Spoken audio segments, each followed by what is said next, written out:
Hello everyone, this is Echo2361 from the Stardrive 2 forums, here to bring you another video showcasing Stardrive 2's Battle Arena. Since the last video, the developers put a lot of work into the combat AI and combat controls, so I hope to showcase those changes in this video. Once again, I will note that this is beta footage, so everything you see here is subject to change. So let me go into the Battle Arena once again.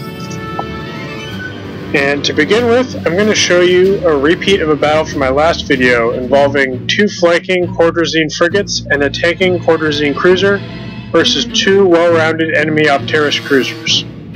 In my previous video, the Opteris decided to solely focus on the closest threat to them, the tanking cruiser, instead of calculating the real threat to be the flanking frigates. Let's watch to see what happens with the latest AI improvements. So first I'll take you over to the shipyard just to show you. I have totally recreated, these are all the same exact ships. There's the little flanking frigates. There is the tank, one second, there he is. There's our same tank from before, and then it's going to be the exact same cruisers from before as well. So, I'm just going to put them all back like I did before. Put my two little guys down here, out of the way, so they can attempt a flanking maneuver. Put the tank right up here, and the two Opteris cruisers across from the tank. Now in the previous video, the Opteris focused solely on the tank and did nothing to protect their flanks. Let's see what happens this time. Pause the game right when I start. I'm going to tell my tanking cruiser to go in nice and close. I'm going to use the new control groups that Zero has implemented, so I can do Control 1, standard RTS controls, so now I have these guys in a group. So now if I ever just want to control again, just click them, I have both of them. I'm going to send them out here on the flanking maneuver, and let's see what happens. Oh no, this is interesting.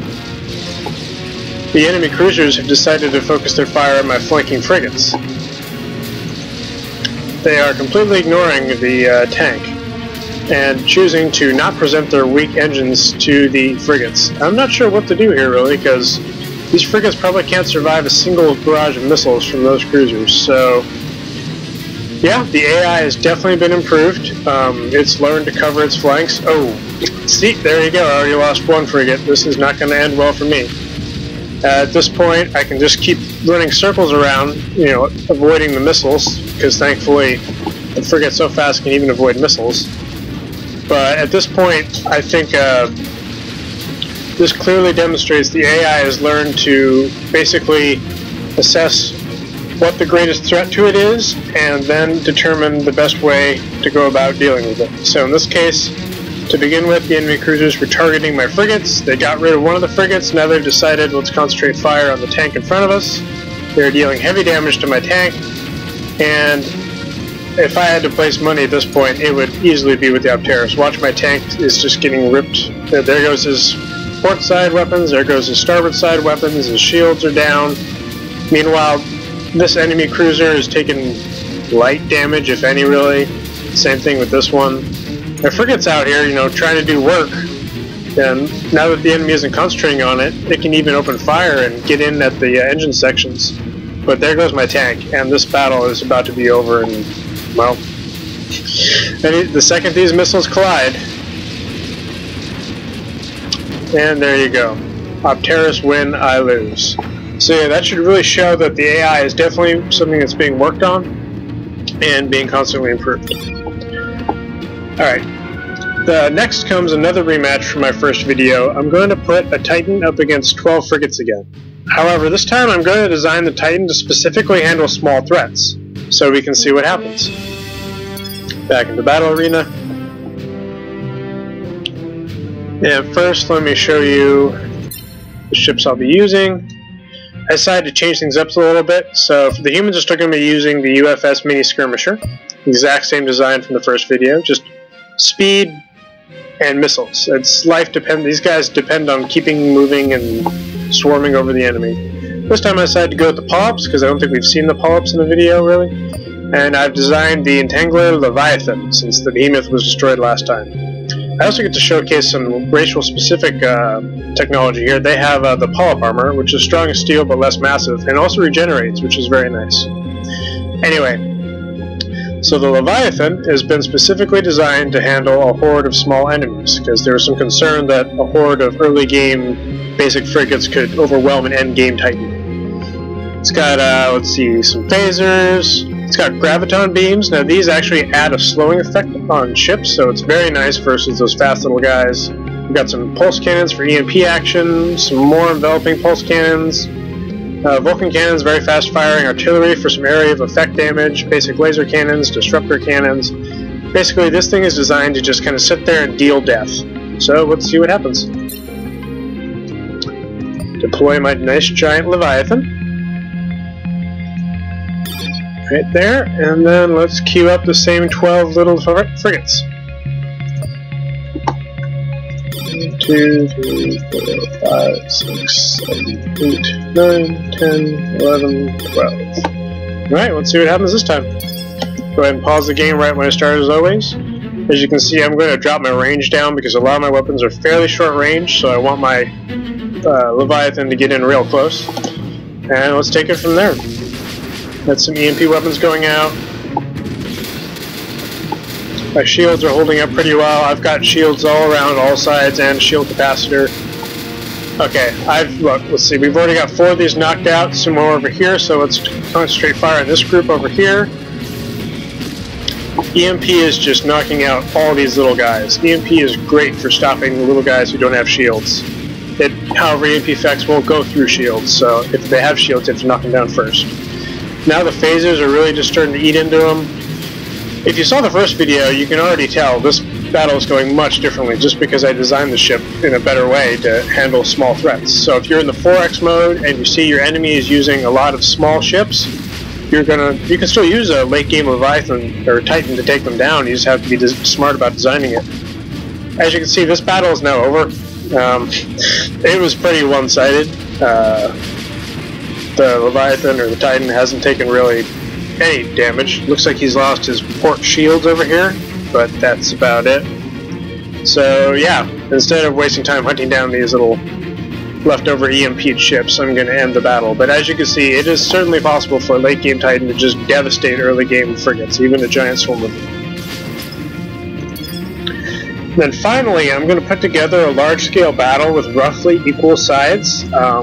I'm going to do this one having not run it myself, because people were asking me to just see a large-scale fight that I don't know the outcome of.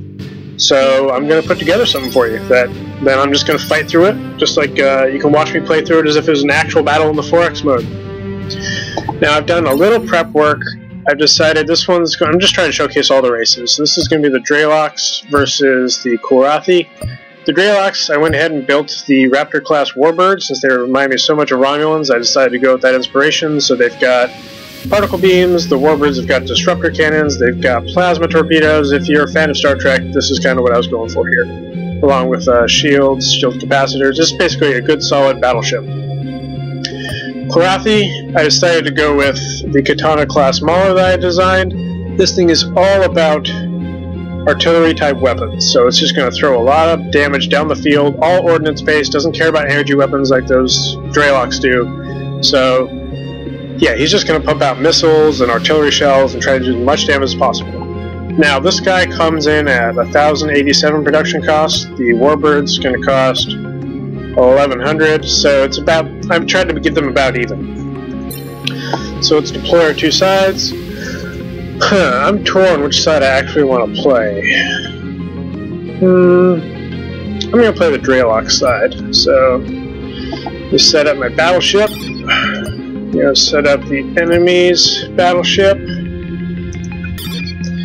And then for smaller ships, I'm just going to use some pre-designed hulls that are roughly similar in production cost, because production cost kind of tells you generally how much damage a ship's going to be able to put out.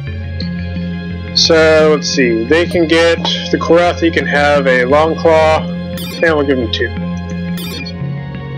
Then in response, I'm going to get, let's say, 3 of these Albatross class cruisers.